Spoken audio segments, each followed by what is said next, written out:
nkulamusizaako nate gwe nampuliriza wano ku Uganda at large bwe ntyo nkomyewo nga bulijjo era tugenda kubeera nga tuwubako olubu lw'ekigere okusobola obako kuva wano mu ggwanga lyattu Uganda ku mulirwano wano Rwanda Congo ate bannange tugendeko ne mu nsi z'e Bulaaya eyo tulabe enkyukakyuka ez'omuggundu eziriyo era wano ewaffe ku mulirwano Rwanda Congo tukimanyi bulungi nnyo tuba twogera ku bayeekera ba M23 kubanga gwe mulamwa oguliwo. Minisita wa Rwanda yatukakasizza nti akafubo ke babaddemu e Zanzibar tekalinaawo nnyo kyamaanyi mu kusalawo ku mbeera y'aba M23 wali e Congo ate muganda wange ne Bungereza muganda wange akalulu bwe katyo kabadde kawedde era nga Bungereza balonze Katikkiro eyakoowa Putin ono nno yakoowa Putin muganda wange ate nga muwagizi lukulwe wa President wa America Joe Biden tewerabira abannajjadda investments bano muganda wange beekwate gwayagala okugula ettaka ayagala okugula poloti ayagala okuzimba ennyumba balina bakubi ba pulaani ab'omulembe ate balina ennyumba ezaggwedde okuzimba wamu naawe ayagala okubeera nga bakuzimbira ennyumba balina abazimbi ab'omulembe ebyuma byonna babirina oyagala kusendera ttaka lusozi oyagala malamu oyagala buli kimu babirina gwalina project oba alina ettaka lyo oyagala teekako enkulaakulana oyagala kulima oyagala kusimako bidiba bya byennyanja kubira omukulu Kizza Shafiik akulage ku projects z'akoze eziwerera ddala ku namba ze ziri awo kuliko Najjadda Investments mu kabox awo ku mukono gwo ogwa kkono. Ate erimu abanoonya omuntu omwesimbu oyagala kukuvuga mu mmotoka wakakomawo e Uganda oyagala omuntu akupikinga ku airport olina ekitereke kyo ky'oyagala okubeera nga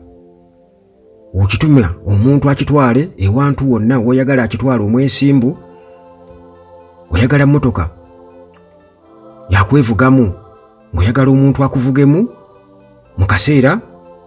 temba mutegeeraganye kubira omukulu ayitibwa Mukisa era nga ono ali ku 074 060 5030 074 060 05030 oyo ya Mukisa asobola okuyambako muganda wange oba wakatuuka mu Uganda oyagala kujja ku airport kubaako gyakutwala oba oyagala genda ku airport oba oyagala genda wantu wonna wano mu Uganda olina ekintu ky'oyagala okutuma naye ng'obuliddwa gw'otuma gy'oli eyo nti kintu kino njagala kive wano kigende wano kubira omukulu Mukisa muganda wange ebyo byonna ajja kuba akuyambako. Kale muganda wange omukulu ayitibwa Keir Starmer wa myaka 51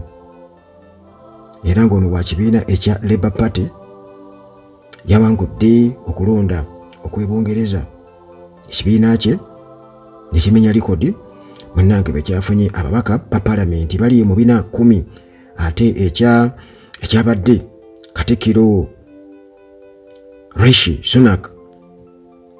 owa Conservative Party ne kifuna ababaka 131. Sunak yajja mu buyinza mu 2022 nga Vladimir Putin yakatandika olutalo mu Ukraine era bakatikkiro b'Abongereza bonna ababadde mu ntebe nga olutalo lwa Ukraine ne Russia lugenda mu maaso babadde ku ludda olwa Ukraine kubanga ewagirwa omukago gwa NATO okukulemberwa America ate nga ne Bongereza mweri kyokka munnange Keir Starmer yakisussa okusinziira ku mawulire aga NBC News. Starmer akolagana nnyo ne Joe Biden owa America okusinga Trump era kiteeberezebwa nti katudde mu ntebe Putin yeekaabire okujjako nga Donald Trump yanaaba awangudde akalulu ka America mu Novemba ow'omwaka guno. Kakati munange ebikwata ku mukulu ono Sir Keir Starmer bagamba nti okusinziira ku mawulire aga BBC Starmer alina ekitiibwa ekyassa ekyamuweebwa Queen wa Bungereza Elizabeth II bwe yali tannafa mu 2022. Ono nno yasomera Reigate Grammar School, University of Leeds ne University of Oxford. Olukiiko olw'ekyalo we lwamuweerera okutuuka nga wa myaka 16 kubanga kitaawe yali mubazzi nga talina bulungi nnyo. Mu 1987 ebisaanyizo eby'okubeera munnamateeka era abadde nga mulwanirizi wa ddembe ly'abuntu nga ayita mu mateeka n'okuwolereza abatalina mwasirizi nga naye bwe baamulumirirwa bwe baamukolera nga talina mwasirizi. Ebyo yabikolerako mu kitundu ekya Caribbean ne Africa gy'amaze ebbanga nga awolereza abantu ababeera munange basingisiddwa eby'okuwanikibwa ku kalabba. Mu 2008 yalondebwa gavumenti okubeera Director of Public Prosecution oba saabawaabi wa gavumenti. Yoyo Keir Starmer era kati munange Katikkiro wa Bungereza omujja ewa Sunak omuyindi tukoze eki tuvuddeyo kaseera katono babadde n'enkyukakyuka mu Bakatikkiro tebabeeguya oba be banaabaggwako banaabajjawa. Wano Uganda tulina omuntu omu yekka famire emu yokka era bano bagamba Mukama yabatuwanga kirabo Museveni ne famire. Kati bwe tugendako munnange mu nteesaganya wakati wa DRC ne Rwanda era nga bano babeera mu diplomatic talks nga boogera ku nsonga ya M23. Baministers bano owa Rwanda n'owa DRC munnange tebakkaanyiza mu nteesaganya ez'e Zanzibar Democratic Republic of Congo. Bwetyo esambajje ebigambibwa ebyogerebwa Rwanda nti bwabaddewo ekyonkomeredde ekyatuukiddwako nga bali mu East African Community Ministerial Retreat wali e Zanzibar okubeera nga bajjirawo ddala abayeekera ba M23 oba M23 Rebellion. Kakati enteesaganya zino zabaddewo ku Sunday era zabaddemu DRC Deputy Foreign Minister Honorable Gracia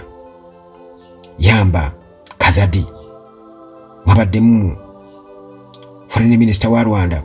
Olivier Nduhungirehe wamu ne junior we General James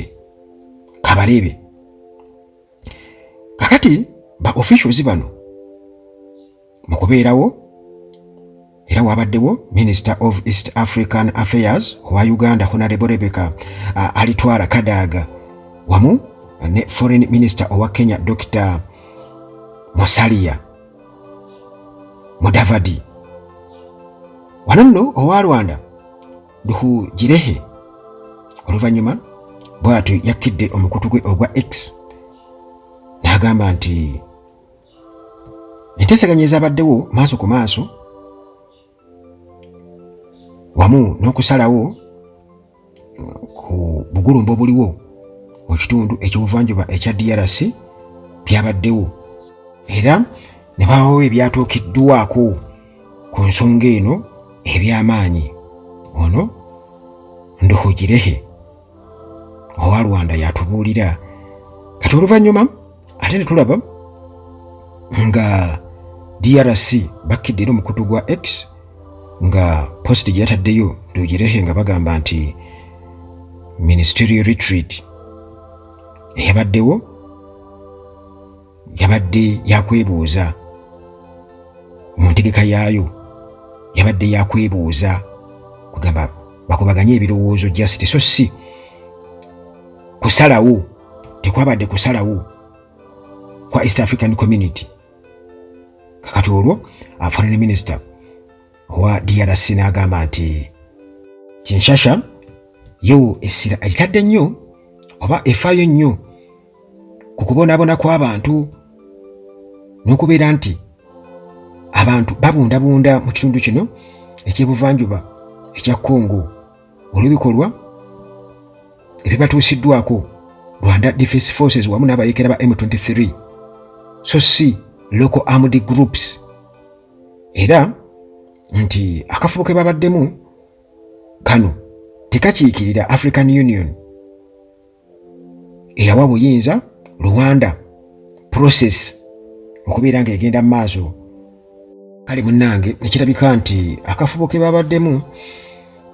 ne kalabika nti tekabaddewo nno nakyamaanyi kyekakozeewo mu kubeera nti ate kalizuluvinga M23 rebellion. Kitegeeza nti bikyali biwanvu okukkaanya tekunnaba kubaako we kutuuka, nti walina okubaawo ekyamaanyi oba oliawo ekikolebwa okusinga ku ekyo Congo kyetegeeza, kubanga yeegamba etunuulidde nnyo engeri abantu gye babonaabonamu grave human sufferings and displacement due to the violent actions of Rwanda Defense Forces and M23, not local armed groups. Kati nekitegeeza nti oba oliawo bano bwe bakiraba nti bano balinga bagezako kubikirira ekya M23 ne Rwanda okubeera nti bali kimu bassa kimu ne beesiba ku gurupu bw'abayeekera obuli omu obungi ennyo obuli omu 100